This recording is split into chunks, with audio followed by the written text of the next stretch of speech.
Welcome to the Jill on Money Show. It's Wednesday, October 18th, and we are here trying to help you navigate your financial journey, hopefully with a good sense of humor and a little common sense. And if you've got a question, all you need to do is go to the website, jillonmoney.com, click the Contact Us button, and we'll get your note. If you want to join us live, check that box. While you're on the website, check out the service Jill on Money Live. That's where you pay $35 to get 12 months of quarterly live webinars and cool bonus content. Check it out. I'm very excited about the paywall being up. Let's see if you're excited. You can also buy my book, The Great Money Reset. Okay, right now, let's talk to Ron, who's on the line from Buffalo. Hey, Ron, what's going on? Not much. How you doing, Jill and Mark? Doing great here. How can we help you out? It's a situation. I'm just trying to get an idea as to where I am and what's the best way to go forward from here. Okay, tell us what's going on. Well, I'm a retired police officer. I have an MS diagnosis. Oh, that sucks. I'm sorry. Yeah, it's not the best, but I mean, I've had it for quite a few years now, so I'm just living with it day to day. Okay. So ultimately, to break down my finances, I get a pension, I work a part-time job, and so does my wife. All total, we make about $100K a year. How much is the pension annually? About 66. Okay. And that comes with full health care, right? Correct. Okay, great. And does that have a cost of living adjustment? It does. Okay. If you were to pass away, would your wife receive that same 66 or some fraction of that?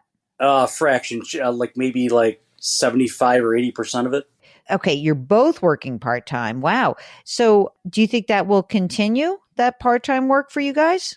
I would like it to. Ultimately, I'm actually attempting to apply for Social Security disability because I can't work full-time. No. So, but I've been denied 3 times already, so we're...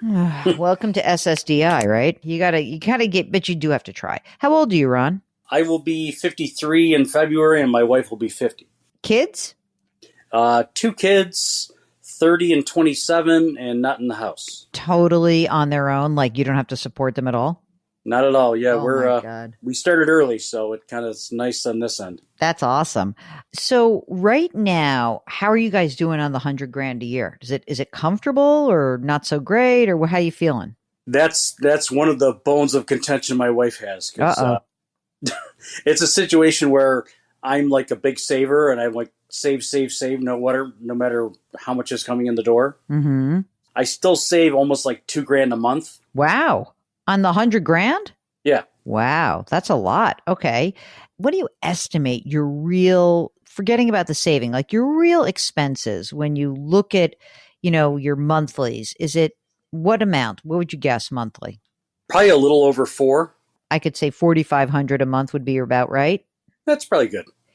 Tell us about how much that big savings mentality is paid off. What have you accumulated? I have a Roth IRA between my wife and I at about $250,000. I have a deferred compensation through the police of about $310,000. Okay. And I have about $100,000 in brokerage, a little bit in bonds, and about like I bonds or municipal bond. What kind of bonds? I bonds. I bonds. Okay. And what about cash in the account, like cash in the bank? About $30,000-$40,000 in the cash. Okay, great. And your home? My home is valued at $375,000. I owe $100,000 left at 2.5%. Oh my gosh! But let me ask you a serious question, though. This is an old house. I mean, are you going to be able to progress with MS in this house, or would you have to do something to this house, or would you have to change homes? Would you have to actually move into a different home? It's kind of actually, we built this house 6 years ago. Oh, awesome. Kind of with this in mind. So basically, there's a lot of wide open areas, and it's all an open floor plan and stuff like that with wide doorways and stuff. So in case, eventually if it gets to that point, I should be okay. So, well, that's good, actually. Thank God. All right. So this is all seems like what else do I need to know? You have some life insurance that you carry? Yeah, I just carry $150,000 only to cover the cost of the house in case something happens to me. Okay. what else do I need to know about you and life of Ron, the saver, and wife, the less wife probably is like, why are we saving so much when we have like this thing called a diagnosis that we have to worry about? Like that seems to be the bigger issue. I'm going to play the wife for a second. Is that about her argument? Yeah, kind of that, and it's a matter of, I mean, basically up to about a couple years ago, I could really do anything I needed to do. Mm-hmm. It's just starting to get a little bit more difficult now, so I kind of want to take trips and do some things because Yes. I love to travel, and I don't know exactly when that's not going to be a possibility anymore. I'm with you, man. I'm with you. I have a very good friend who has MS, and I just did this exact thing with her.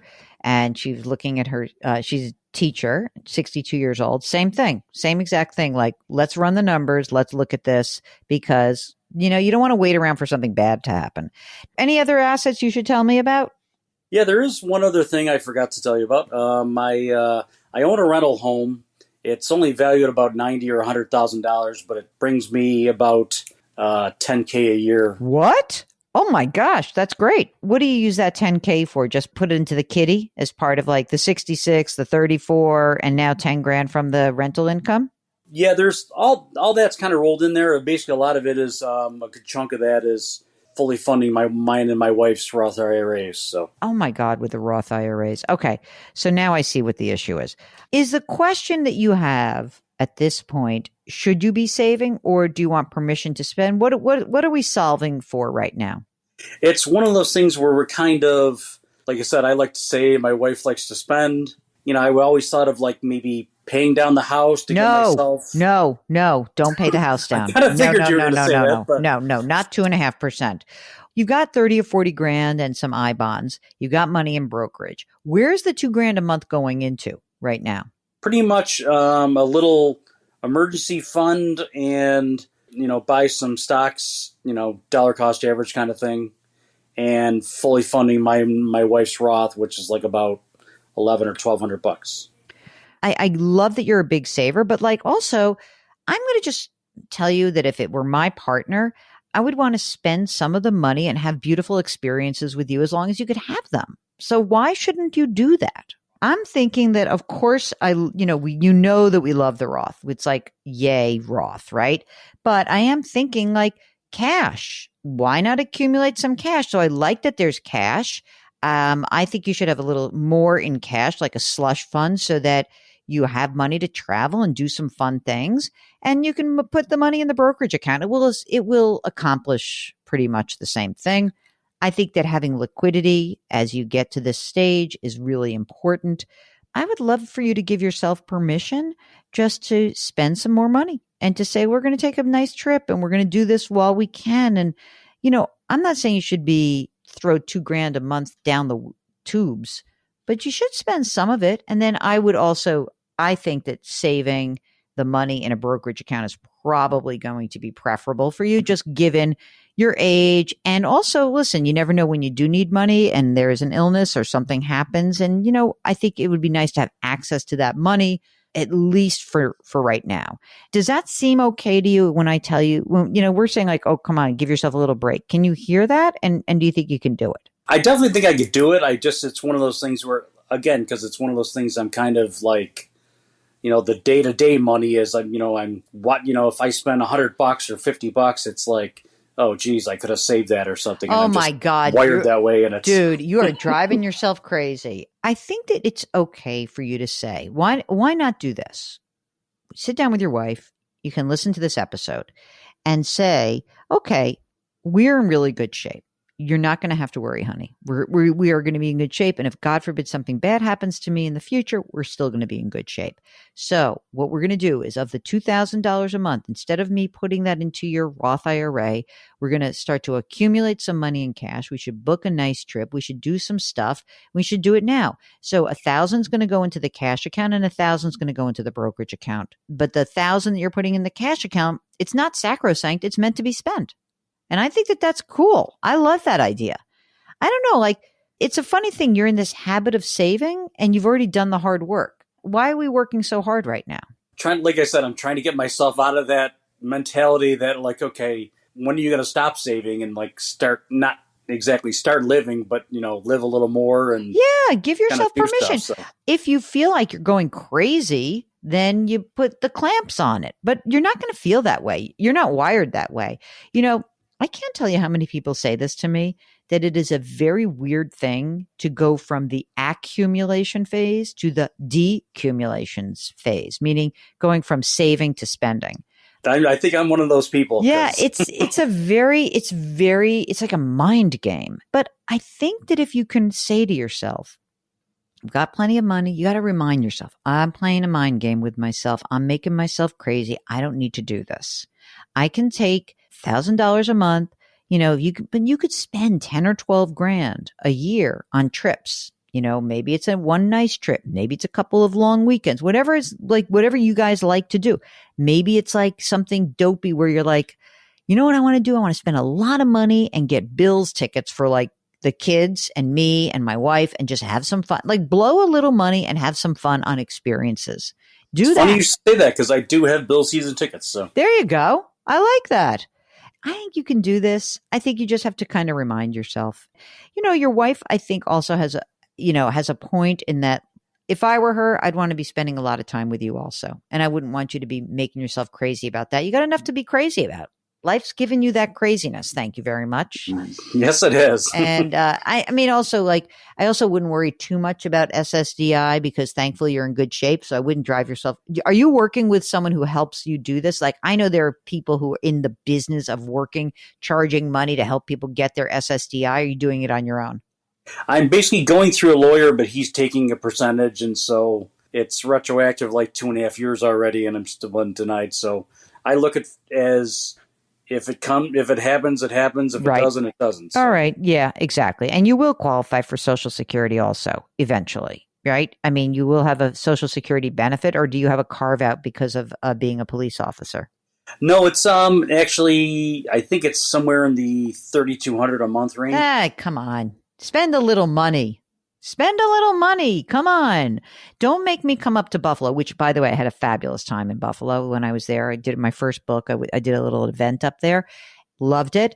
And in fact, my producer for the morning show was just up in Buffalo. She came back with my Weber mustard, which I'm addicted to.